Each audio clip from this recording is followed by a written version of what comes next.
Assalamualaikum warahmatullahi wabarakatuh. Berjumpa kembali dengan saya Hera di channel podcast Horor Reborn.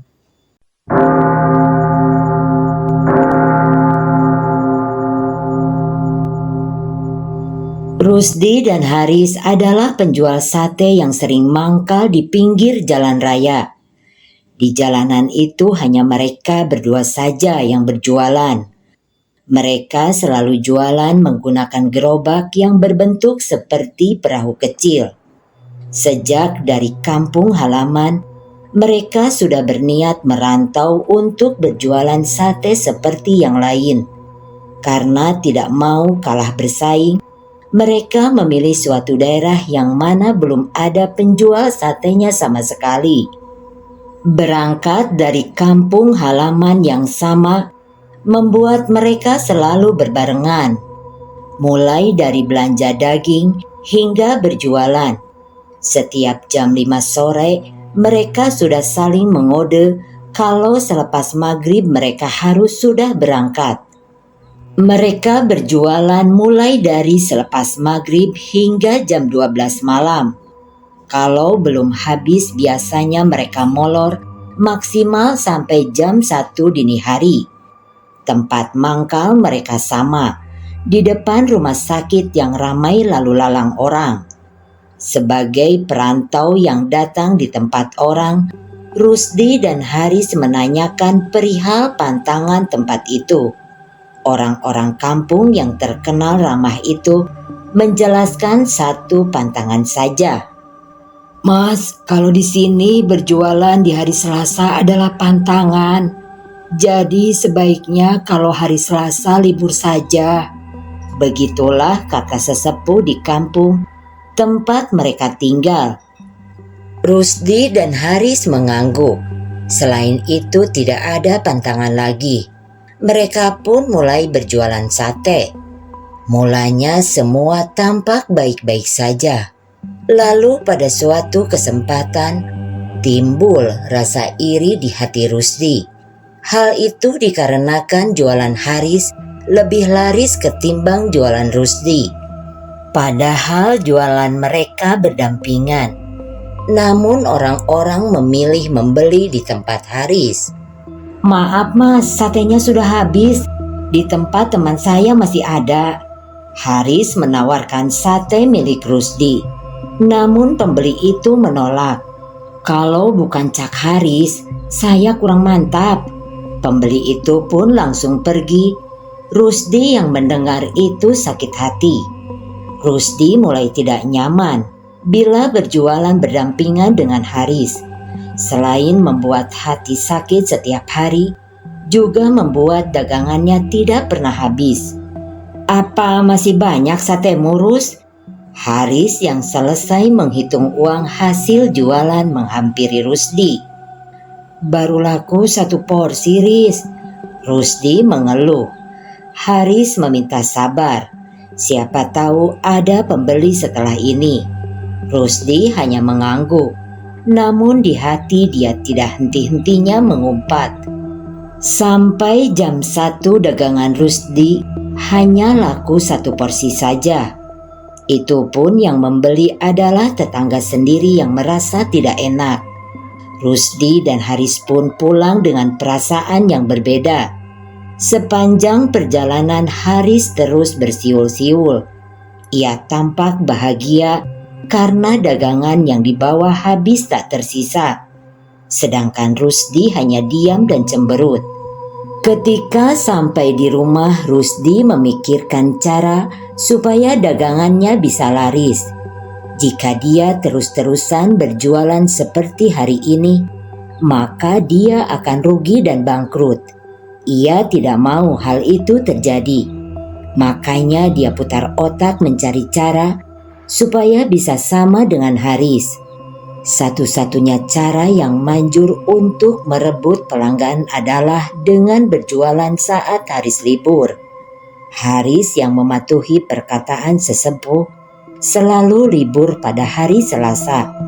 Nah, itu menjadi kesempatan Rusdi untuk merebut pelanggan milik Haris.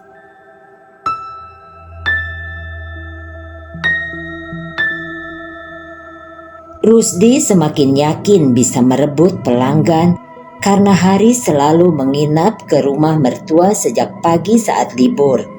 Hari yang ditunggu-tunggu itu pun datang. Rusdi mempersiapkan dagangan sejak pagi dengan tenang karena tahu Haris tidak ada di rumah. Tetangga yang kebetulan tahu Rusdi akan berjualan kaget dan menegur. "Rus, bukankah ini hari Selasa? Kamu mau jualan?" "Iya mas, saya lagi butuh uang," Rusdi menjawab dengan memelas. "Bagaimanapun juga berjualan pada hari Selasa di sini menjadi pantangan, Rus.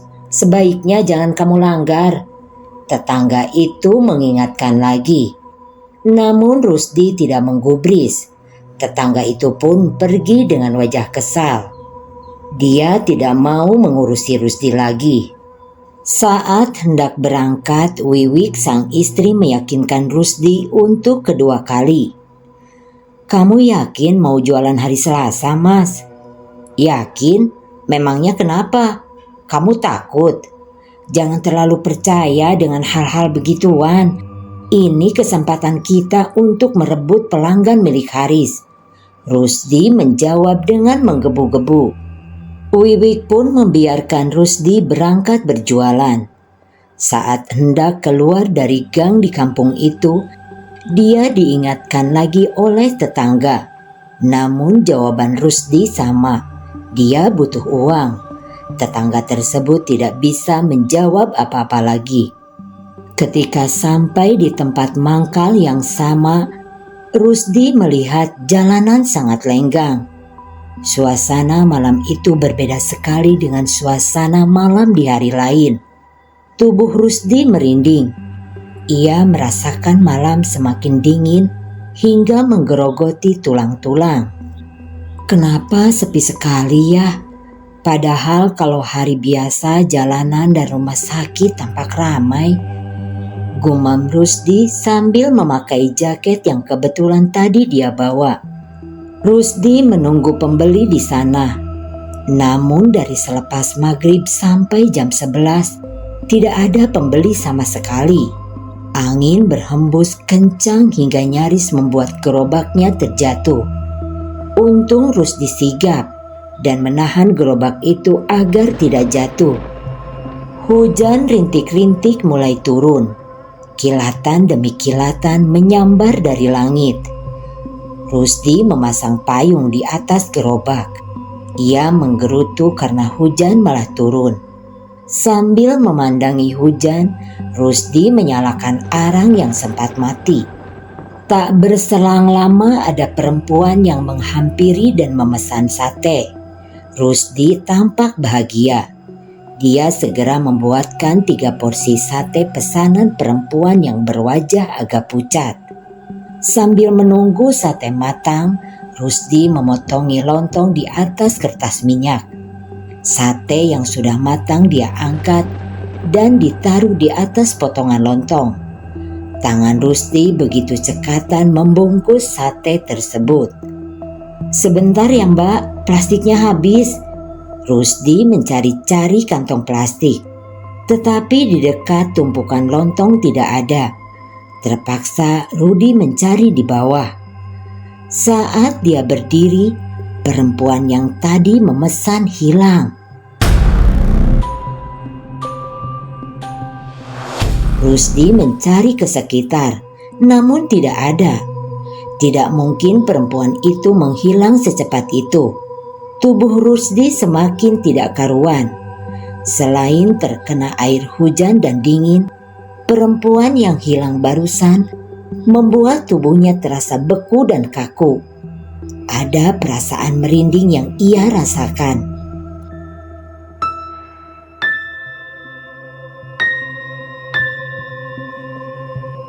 Hujan reda dan Rusdi terus-menerus bersin-bersin. Dia tidak bisa lanjut sampai jam 1. Dia harus pulang karena demam. Rusdi kemudian pulang. Namun di tengah jalan dia melindas batu besar hingga membuatnya terjatuh. Sate dan lontong yang ada di dalam gerobak jatuh di kubangan air. Rusdi hanya melongo. Semua dagangannya tidak bisa diambil dan dijual lagi karena sudah kotor. Dengan hati yang hancur lebur dan tubuh yang tidak karuan, dia mencoba mengangkat gerobak itu sendirian. Jalanan malam itu sangat sepi, apalagi habis hujan, sehingga tidak ada yang membantu Rusdi. Saat tiba di rumah, tubuh Rusdi menggigil. Wiwik panik, lalu mengambilkan selimut dan membuatkan teh hangat. "Ada apa, Mas? Kenapa sampai seperti ini?" Wiwik memegang kening Rusdi. Wiwik yang mengetahui tubuh sang suami panas langsung mengambil kompres. "Tadi aku mengalami hal aneh. Pertama ada perempuan yang memesan 3 porsi sate. Tapi saat mau aku berikan, orangnya sudah hilang. Aku cari di mana-mana tidak ada. Suasana di luar sangat dingin dan hujan. Lalu ketika hendak pulang, aku jatuh dan semua dagangan tercebur di kubangan air."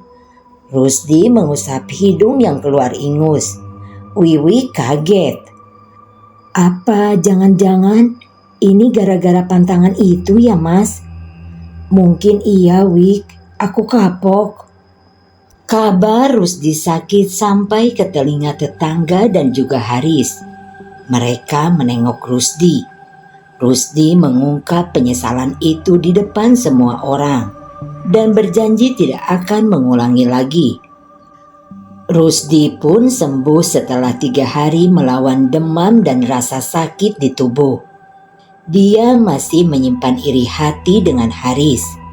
Dia masih berupaya mencari cara supaya bisa laris. Salah satu hal yang dia pikirkan adalah mencari tempat lain. Karena tempat mangkal itu sudah identik dengan Haris.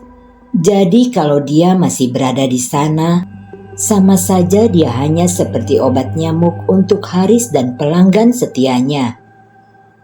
Rusdi yang sudah menemukan cara mulai menjalankan cara itu besok.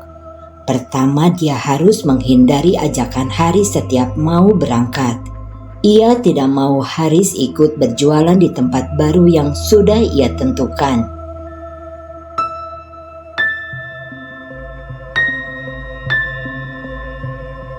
Hari berjalan begitu cepat. Selepas maghrib, Haris sudah bersiap seperti biasa. Dia mendatangi Rusdi yang terlihat belum siap. Gerobak sate yang ada di depan masih kosong. Haris menggeleng merasa heran dengan kelakuan Rusdi yang sering tidak pernah tepat waktu. "Ayo Rus, kamu berangkat tidak?" Haris sedikit berteriak di depan rumah Rusdi. "Kamu duluan saja, Riz. Aku sakit perut." Rusdi mulai melancarkan aksi. Ia ingin Haris duluan karena mau mencoba tempat baru. "Yakin nih aku duluan?" Haris merasa tidak enak karena harus mendahului teman seperjuangan. "Yakin, kamu duluan, tidak apa-apa." Haris pun berangkat tanpa merasa curiga. Tak berselang lama, Rusdi mengeluarkan sate dan perlengkapan jualan yang lain. Rusdi tampak buru-buru karena sudah hampir jam 7 malam. Selesai mempersiapkan semua, Rusdi berangkat.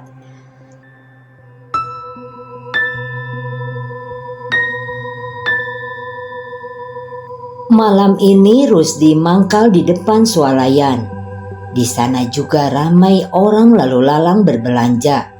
Siapa tahu di antara mereka ada yang tertarik dengan sate jualannya.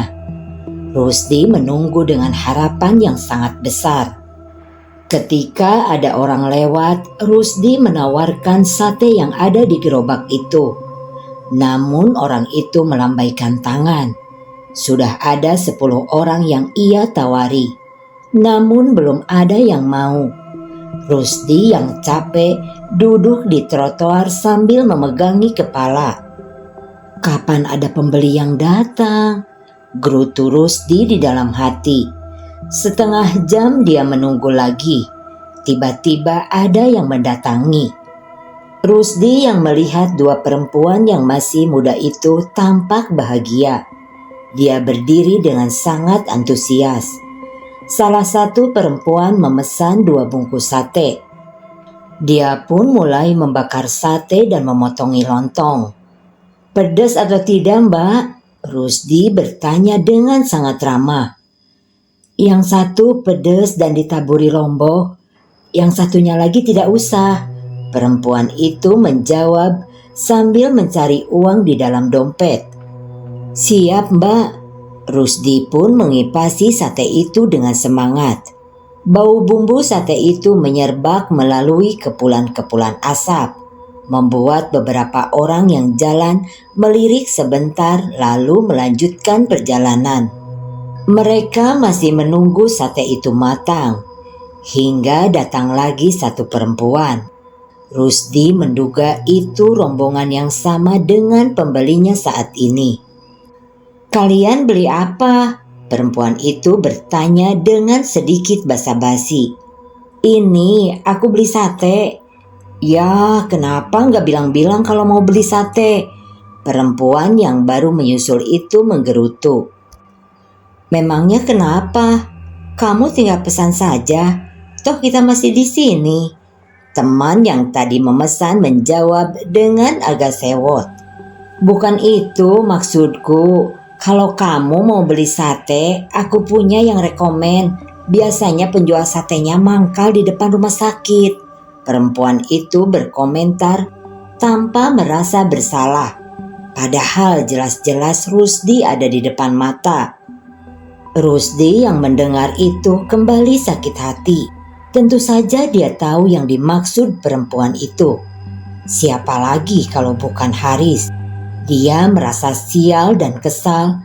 Dimanapun dia berada selalu saja ada yang membandingkan satenya dengan Haris.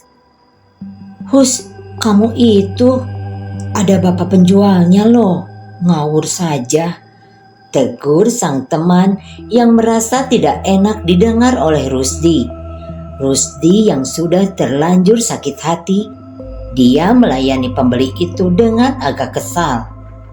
Bahkan wajah yang semula penuh dengan senyum dan keramahan berubah menjadi cemberut dan penuh amarah. Dia memberikan sate pesanan mereka dengan wajah masam. Perempuan tadi merasa bersalah saat membayar.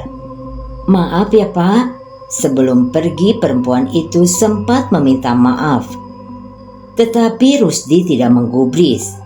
Mereka pergi sambil terus membicarakan Haris. Rusdi masih mendengar obrolan mereka soal porsi. Mereka menganggap porsi milik Haris lebih banyak ketimbang milik Rusdi. Hal itu semakin membuat Rusdi merasa kesal. Dia tidak tahu harus bagaimana lagi. Malam itu hanya 2 porsi yang laku. Bahkan dia sengaja molor sampai jam 2. Tidak kunjung mendapat pembeli lagi.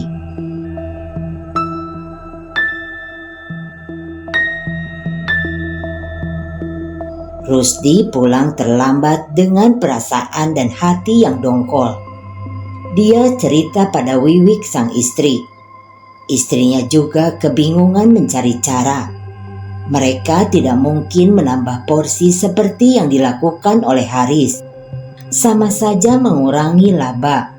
Rusdi dan Wiwik tidak mau berjualan hanya untung sedikit. Dia terus memikirkan cara. Wiwik yang teringat dengan keluarga di rumah tiba-tiba terbersit ide. Bagaimana kalau kita taburin saja tempat yang biasa digunakan Haris jualan dengan tanah kuburan, Mas? "Untuk apa, Wik? Mas belum pernah dengar soal tanah kuburan?" "Belum? Apa sih fungsinya?"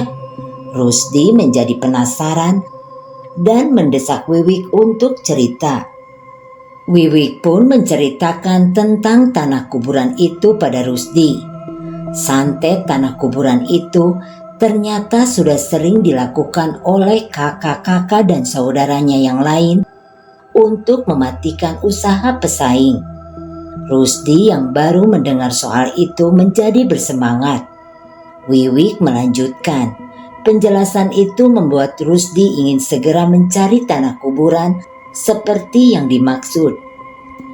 Jadi nanti saat tanah itu sudah ada di sana, dagangan milik Haris akan mudah basi. Selain itu di sekitaran tempat itu tercium bau busuk dan amis. Wiwik bercerita dengan menggebu-gebu, sehingga memancing hasrat yang sudah lama terpendam di hati Rusdi. Ayo kita cari tanah kuburan itu. Semua kuburan bisa kan? Rusdi langsung menggandeng sang istri. Wiwik malah menertawakan suaminya. Ya tidak bisa sembarangan. Kita perlu pergi ke orang pintar, Mas. Rusdi menghembuskan napas sambil menjatuhkan diri ke sofa. Dia kira langsung mengambil tanah kuburan dan menaburkannya. Wiwik menggeleng. Dia meminta Rusdi diam dulu karena ingin menelpon kakaknya.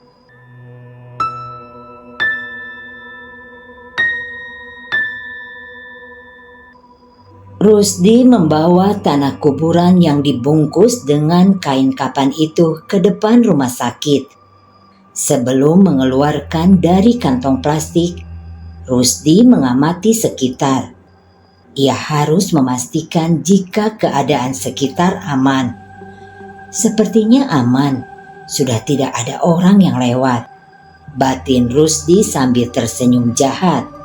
Keadaan itu ia manfaatkan untuk mengeluarkan kain kapan yang ada di dalam kantong plastik. Ia lepas semua tali yang mengikat kain itu. Perlahan tanah itu dia tabur merata di sana. Rusdi memberikan lebih banyak di tempat yang biasa digunakan untuk gerobak sate milik Haris. Agar tidak mencurigakan, Rusdi mencampurkan tanah kuburan itu dengan tanah yang ada di sana. Mampus kamu Haris, sebentar lagi pelangganmu semua pergi, umpat Rusdi dengan kegirangan. Rusdi pun memasukkan kain kapan itu kembali ke plastik. Karena merasa sudah merata, Rusdi pun pulang. Bagaimana Mas? Wiwik yang sudah tidak sabar menanti kepulangan Rusdi sejak tadi, berdiri dan mondar-mandir di depan pintu. Sudah Wik, aku sudah taburkan semua tanah itu dan aku tutupi dengan tanah yang ada di sana. Biar orang-orang tidak curiga. Rusdi mengajak tos istrinya. Sip, tapi nggak ada yang tahu kan Mas? Aman Wik. Rusdi dan Wiwik pun kembali mempersiapkan dagangan nanti malam. Ayam-ayam yang sudah mereka potong mulai disunduki satu persatu. Selesai menyunduki daging ayam, mereka membuat sambal dan bumbu rahasia. Tak terasa maghrib pun tiba. Rusdi kali ini lebih semangat. Semua dagangan dia tata di gerobak. Tumpukan arang di kantong plastik dia masukkan ke kolong yang ada di bawah gerobak. Wiwik menjinjing sambal kacang dan menaruhnya di dekat tumpukan lontong. Semua sudah siap Mas, mandi dulu buruan berangkat. Wajah Wiwik terlihat sangat cerah malam ini. Baik Wik, Rusdi tersenyum.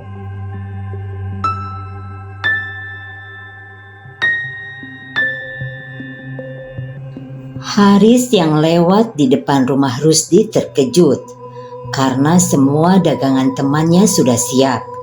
Tidak seperti hari-hari biasa. Haris tampak senang. Sepertinya Rusdi lebih bersemangat berjualan hari ini. Tumben, sudah siap semua Rus? Haris mengacungkan 2 jempol memuji Rusdi. Iya ini Riz. Gak tahu hari ini rasanya lebih semangat saja. Rusdi tersenyum sambil merapikan rambut hitam yang masih terkena air itu. Mereka pun berangkat bersama. Ketika sampai di depan rumah sakit, Haris menawarkan untuk jualan di sana. Rusdi tentu langsung menolak dan memilih berjualan di tempat biasa. Haris tidak mempermasalahkan hal itu. Rusdi pun kembali melanjutkan perjalanannya menuju depan swalayan yang lebih jauh. Ketika sampai di depan swalayan, Rusdi memarkirkan gerobak seperti biasa. Sambil menunggu pembeli, Rusdi berangan-angan berapa uang yang akan dia bawa pulang malam ini. Ia juga yakin bisa tidur nyenyak karena kantong akan aman. Namun angan-angan itu seolah sirna saat pembeli tak kunjung datang. Padahal sudah 1 jam Rusdi menanti kehadiran mereka. Jalanan yang ada di depan tampak ramai. Keramaian itu ternyata kurang berpihak padanya, karena tidak ada satupun dari mereka yang melirik satenya. Rusdi yang merasa kecewa hendak pulang dan memprotes sang istri. Tanah kuburan yang dia taburi ternyata tidak bekerja sama sekali. Sama dengan hari-hari biasa, tidak ada pembeli yang datang. "Mas, apa satenya masih ada?" Rusdi yang sudah bersiap-siap pulang dikejutkan dengan suara seorang perempuan. "Oh, masih Mbak, silahkan. Rusdi meletakkan kembali barang-barang yang tadi sudah dia susun di bawah. "2 porsi ya Mas, pedas." Perempuan itu menunjuk lombok yang ada di dekat lontong. Rusdi dengan telaten menyiapkan pesanan dari pembeli pertamanya itu. Tak berselang lama satu rombongan datang. Kira-kira ada 10 orang. Masing-masing dari mereka memesan 2 porsi. Rusdi bahagia tak karuan. Ternyata sejak tadi dia sudah berprasangka buruk dengan tanah kuburan itu. Ia tidak menyangka jika tanah kuburan itu bekerja dengan baik. Keyakinan Rusdi pada tanah kuburan itu semakin tinggi saat mendengar orang-orang mulai menceritakan Haris. "Apa kamu tadi mencium bau busuk dan sedikit amis seperti darah?" Perempuan itu memulai obrolan dengan teman duduk di depannya. Rusdi yang masih mengipasi sate menguping. Suara perempuan itu terdengar lumayan keras, sehingga Rusdi juga bisa mendengarkannya. "Iya, aku menciumnya. Bau sekali ya. Padahal aku sudah langganan lama di sana loh. Baru kali ini mencium bau seperti itu. Selain bau, aku juga melihat banyak kecoa di dalam gerobak. Kecoa itu menginjak-injak daging satenya. Makanya tadi aku langsung mengajakmu ke sini." Semua cerita itu membuat Rusdi sangat bahagia. Tanah kuburan itu bekerja dengan baik. Pelanggan yang sering membeli ke tempat Haris mulai beralih ke tempatnya.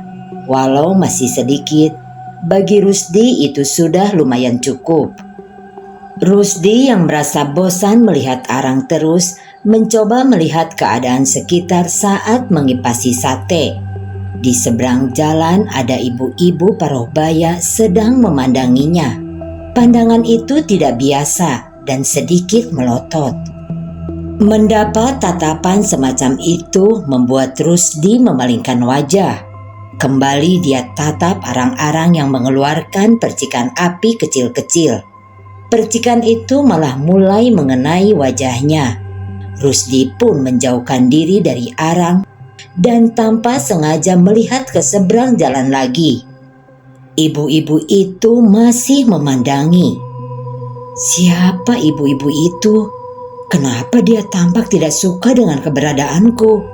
Batin Rusdi mulai tidak tenang. Ibu-ibu itu tidak juga pergi, padahal swalayan sudah tutup. Tidak mungkin malam-malam begini ia mencegat bis. Leher bagian belakang Rusdi mulai terasa berat dan sedikit merinding. Ia semakin takut karena sejak tadi mata ibu-ibu tidak beralih memandanginya. Tanpa terasa dagangan yang Rusdi bawa hanya tinggal 2 porsi saja. Dengan rasa bahagia yang membumbung tinggi, Rusdi membereskan dagangan dan menatanya serapi mungkin. Angin yang berhembus sepoi-sepoi semakin menyempurnakan kebahagiaan Rusdi malam itu. Rusdi sempatkan melirik ke seberang jalan saat beres-beres. Ternyata ibu-ibu itu masih di sana. Rusdi buru-buru membereskan semua barang-barang. Gerobak itu pun dia dorong usai semua beres. Karena ingin mengecek dagangan milik Haris, Rusdi sengaja lewat depan rumah sakit. Padahal ia sudah jarang lewat sana ketika pulang dari jualan. Sorak-sorai menggelora di dalam hati saat melihat dagangan Haris masih banyak. Rusdi yang ingin basa-basi dan sedikit berbangga diri menanyakan perihal dagangan itu. "Daganganmu masih banyak, Riz. Tumben sekali." Rusdi tersenyum. "Iya, Rus. Namanya juga jualan. Tidak harus setiap hari habis." Haris sedikit terlihat sedih. Rusdi mengajak Haris pulang sambil mengetuk kaca gerobaknya. Haris yang tahu dagangan Rusdi tinggal 2 porsi saja mengacungkan jempol. Entah mengapa ia malah ikut merasa senang melihat dagangan itu habis. Mereka pun pulang. Haris tidak banyak bicara sepanjang perjalanan. Ia masih memikirkan beberapa komentar dari para pelanggan. Bau busuk dan amis terlontar dari bibir mereka, sehingga membuat hatinya merasa sakit. Padahal sejak dia datang, dia tidak mencium apa-apa. Sementara itu Rusdi tampak bahagia.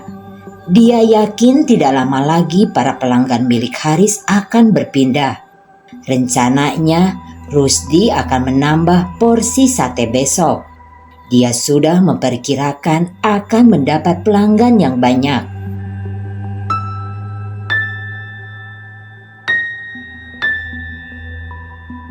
Mereka sudah sampai di gang. Haris melambaikan tangan ketika Rusdi sampai. Lambaian tangan itu Rusdi balas dengan senyum yang penuh makna. Wiwik sudah tidak bisa menahan rasa penasaran yang berkobar di hati. Saat melihat suaminya datang, ia segera berlari secepat mungkin. "Wih, dagangannya habis, Mas." Wiwik jingkrak-jingkrak lalu memeluk Rusdi. "Hebat sekali tanah kuburan itu. Manjur, Wik." Rusdi membalas pelukan sang istri. Mereka pun merayakan keberhasilan kecil malam itu dengan makan sisa jualan dan meminum es sirup. Besok mereka akan membuat porsi jualan yang lebih banyak lagi. Rusdi kembali berjualan seperti biasa di depan swalayan. Arang yang ada di tungku sudah menyala. Percikan api-api kecil terbang terkena angin. Baru beberapa menit Rusdi duduk di trotoar, sudah ada pembeli yang datang. "2 porsi, Mas." Lagi-lagi pembelinya adalah seorang perempuan. Wajah perempuan itu tampak sedang kesal. Rusdi harus sebisa mungkin bersikap ramah agar rasa kesal dari perempuan itu tidak semakin membesar. Perempuan itu meminjam kursi yang sudah Rusdi bawa. Ia duduk dengan sambil memanyunkan bibir.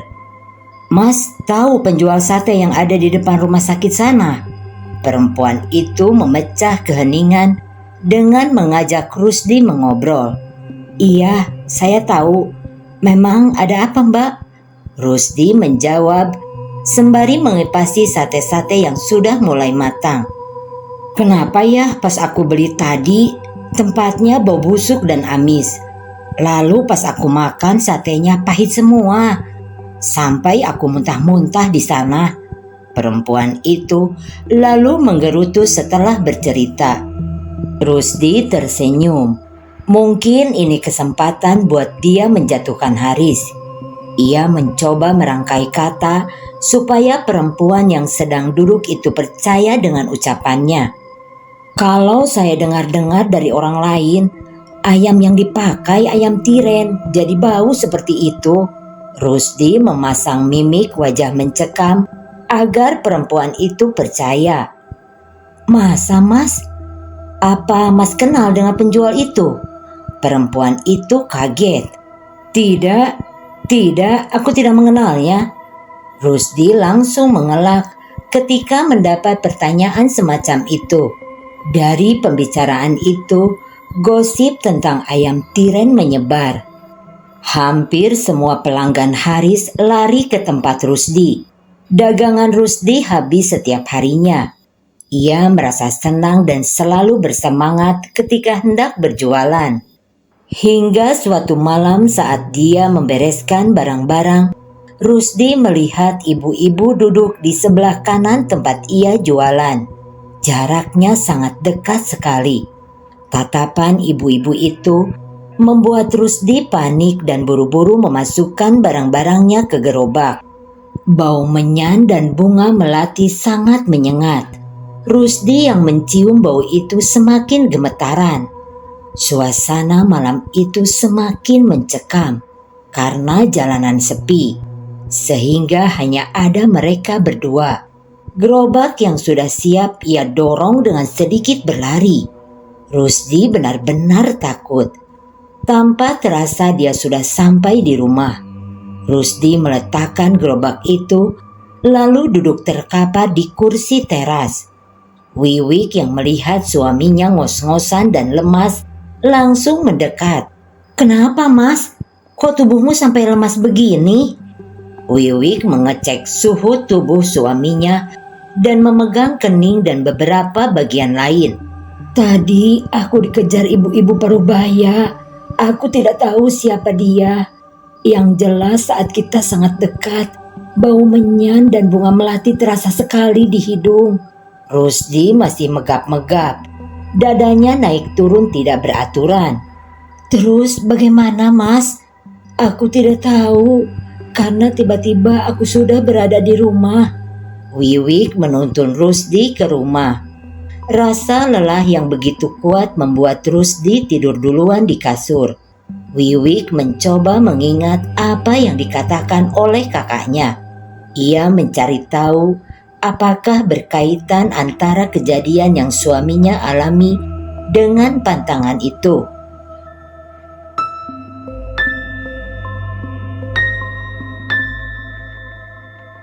Rusdi sudah bisa jualan seperti biasa. Malam itu dia lebih berhati-hati. Ibu-ibu Parubaya itu masih terus mengganggu pikirannya. Pandangan mata Rusdi tidak berhenti menuju ke seberang jalan, tempat biasa ibu-ibu itu muncul. Setengah jam berjalan begitu cepat. Belum ada tanda-tanda ada pembeli yang datang. Rusdi memejamkan mata karena takut dan sambil berdoa semoga ada pembeli, sehingga dia tidak sendirian dan berhadapan langsung dengan perempuan yang sudah berumur itu. "Mas, seperti biasa 3 porsi." Suara laki-laki bertubuh ramping itu mengejutkan Rusdi. Rusdi nyaris loncat dan kabur. "Kenapa kaget begitu, Mas? Kayak lihat hantu saja," ejek laki-laki itu sambil cekikikan. "Tadi hanya mengantuk saja." Rusdi mengelak.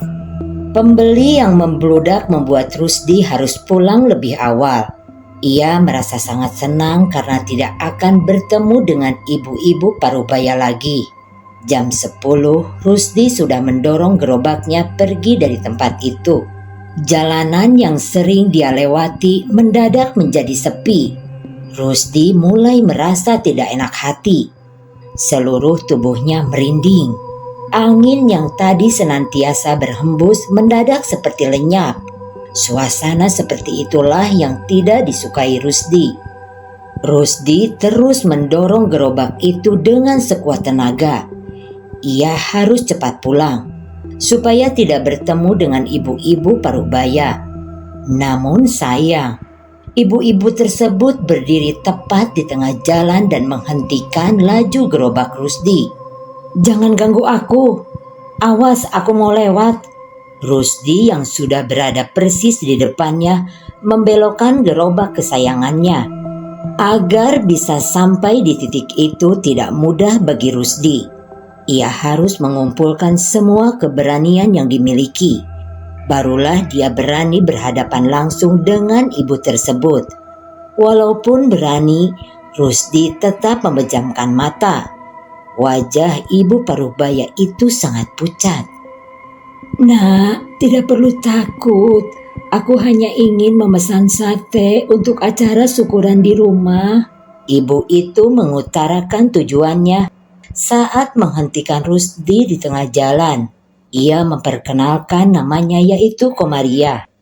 "Hah? Yang benar, Bu?" Rusdi membuka mata.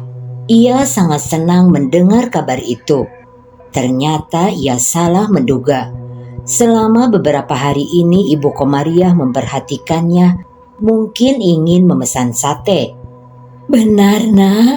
Aku pesan 1000 tusuk sate dan lontong besok. Kira-kira berapa, Nak?" Rusdi kaget mendengar jumlah yang ibu itu sebutkan. Pesanan itu masih membuat Rusdi ragu. Karena selama berjualan belum pernah ada yang memesan sate sebanyak itu. Pasti hanya akal-akalan saja. "Bu, jangan bercanda ya. Aku sudah capek mau pulang." Rusdi menggeser gerobaknya menjauhi Komaria. "Uang segini cukup enggak untuk membuktikan kalau aku benar-benar ingin memesan itu?" Komaria mengeluarkan uang. Mata Rusdi menjadi tampak cerah lagi. "Sangat cukup, Bu. Kalau boleh tahu di mana rumahnya?" Rusdi menerima uang itu dengan lebih semangat. Komaria memberikan kertas yang sudah lusuh pada Rusdi. Rusdi amati sebentar kertas itu, lalu kemudian mengangguk. "Besok aku akan menunggumu di sana, biar enggak perlu mencari-cari alamatku." Ibu Komaria menunjuk pohon yang paling besar sebagai tanda.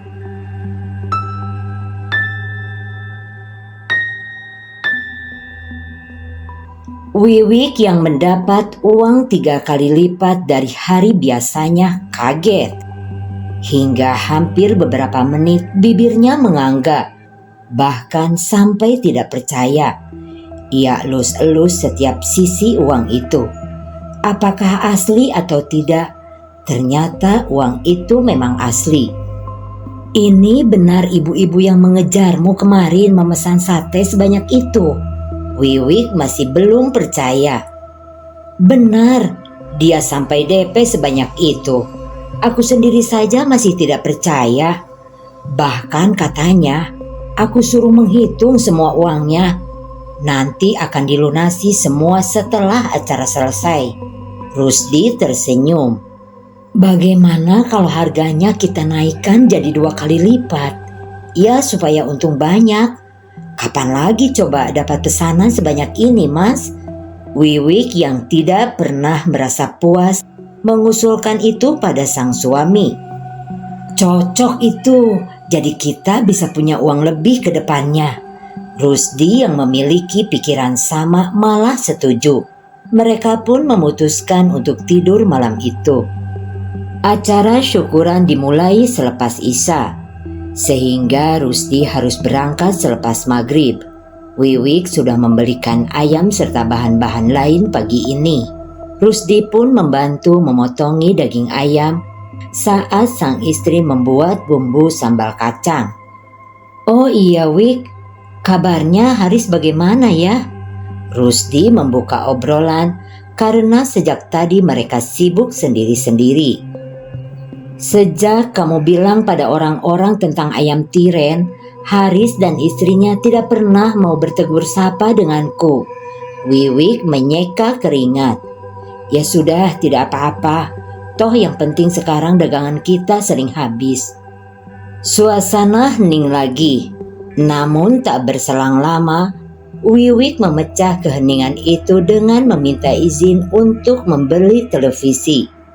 "Bagus itu Wik, jadi kita tidak terlalu ketinggalan berita."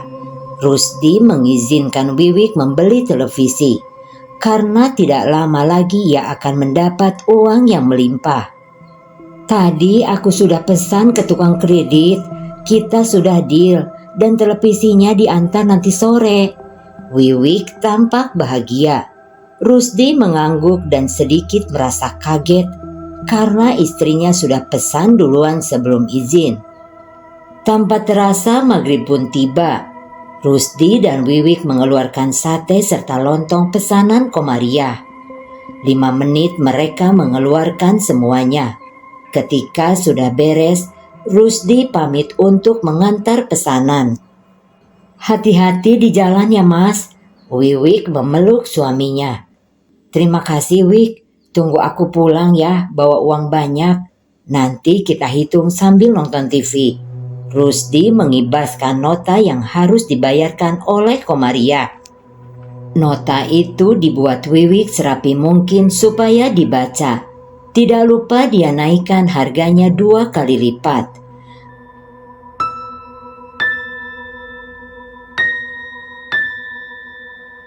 Gerobak yang Rusdi dorong terasa lebih berat. Rusdi terus melangkah sambil mendorongnya. Komariah sudah menunggu di bawah pohon besar itu. "Mari ikut saya." "Baik Bu." Rusdi mendorong gerobak sambil mengikuti Komariah. Tanpa terasa ia sudah jauh dari keramaian. Jalanan yang ia lewati kali ini tampak sepi. Ia mulai memasuki daerah pesawahan. Selama melewati jalanan itu, ia tidak pernah bertemu dengan siapa-siapa. Bahkan pandangannya melihat keadaan sekitar terasa sangat gelap. Padahal masih habis maghrib. Makam yang sangat luas mulai terlihat. Makam itu berada di kanan kiri. Rusdi menelan ludah. Dia sempat takut dan berhenti. "Bu, kenapa ke makam?" "Rumahku memang melewati makam ini. Ayo ikut saja." Karena tidak mau pesanan ini gagal, Rusdi tetap mengikuti Bu Komariah. Rasa takut yang luar biasa berselimut di tubuh. Rusdi mempercepat jalannya. Makam itu ternyata sangat luas, sehingga ia merasa tidak ada habis-habisnya. Rasa takut semakin menguasai hingga membuat ia berlari sambil mendorong gerobak. Makam berhasil dia lewati. Rusdi berhenti kelelahan. Ia ingin beristirahat sejenak, tapi Bu Komariah menyuruhnya cepat-cepat karena acara akan segera digelar. Burung-burung hantu saling bersahutan dengan burung gagak di pohon beringin yang ada di depan.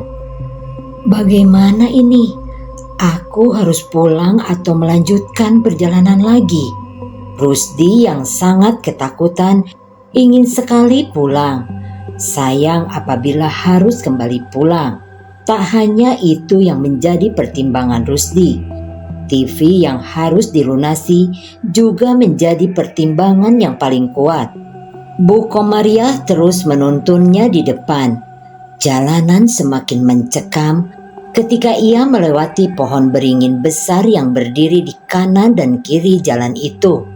Saat melewati pohon itu, Rusdi merasa seperti melewati sebuah gerbang. "Mungkin hanya perasaanku," gumam Rusdi menguatkan diri agar tidak takut. Rusdi pun tiba di sebuah perkampungan. Rumah-rumah di perkampungan itu kebanyakan terbuat dari bambu dan kayu. Anehnya rumah-rumah itu tampak nyaris roboh. Bangunan rumah tersebut sudah miring sekali. Melihat rumah itu membuat Rusdi takut sendiri. Ia membayangkan bangunan itu jatuh menimpa. Bu Komariah menunjuk ke banyak orang berkumpul. Rusdi masuk di tengah kerumunan itu. Bu Komariah menyuruh mereka untuk menghabiskan satenya. Saat Rusdi hendak menyalakan arang, Rusdi kaget karena mereka memakan sate itu mentahan. Dia sempat ingin melarang, namun karena orang itu banyak sekali, ia kalah dan malah terpental. Gerobak sate miliknya sudah tidak terlihat dan tenggelam di antara kerumunan. Ia menunggu sampai kurang lebih setengah jam. Semua sate dan lontong sudah tidak ada sisa. Bahkan sampai daun-daunnya tidak ada. Rusdi menelan ludah. Semuanya mereka makan. Rusdi masih tidak percaya. Berapa total sate yang mereka makan? Komariah mengagetkan Rusdi yang masih terperangah. Ini Bu, Rusdi menyerahkan nota tadi. Komariah mengambilkan uang setelah transaksi selesai. Rusdi pun pamit pulang. Meski dengan perasaan yang mengganjal, dia sangat bahagia karena ternyata semua sate itu benar-benar dibayar. Ia langsung pulang. Saking senang dan bahagia, ia tidak takut melewati jalan tadi.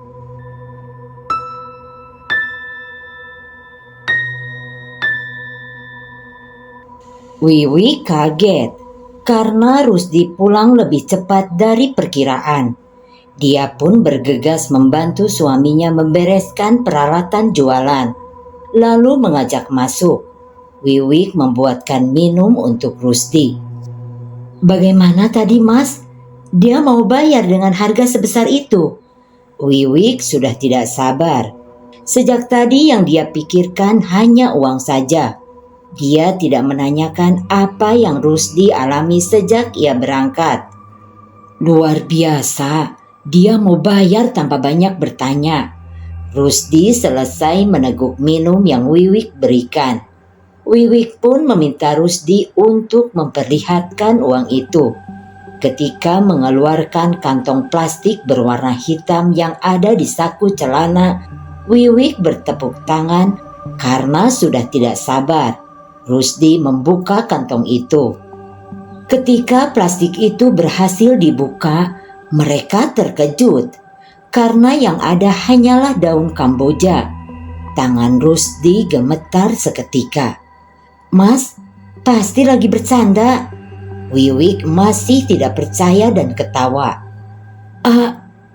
Aku beneran, Wik. Tadi uang itu aku masukkan ke sini. Tapi kenapa kok jadi daun Kamboja? Rusdi menjawab dengan suara terbata-bata. Mas, kamu yakin? Kepala Wiwik menjadi terasa berat. Yakin, Wik? Wiwik pun pingsan, begitu juga dengan Rusdi.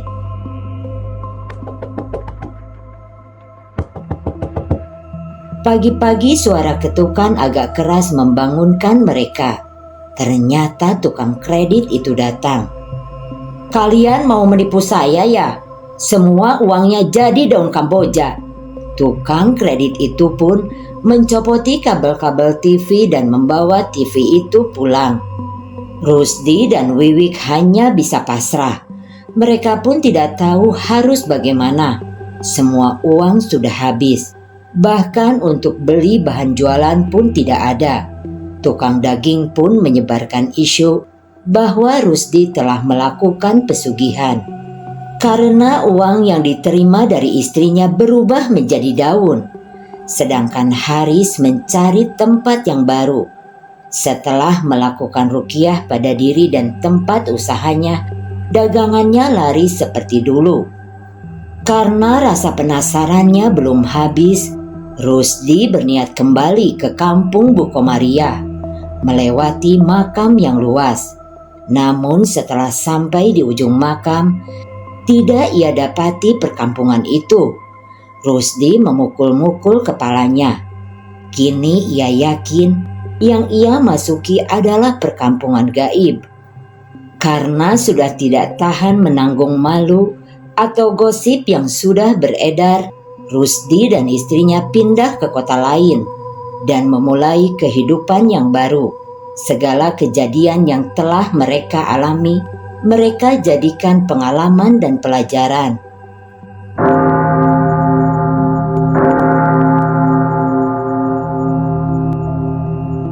Terima kasih sudah menonton. Assalamualaikum. Sapunyere pegat simpai, paturai pa tepang deui.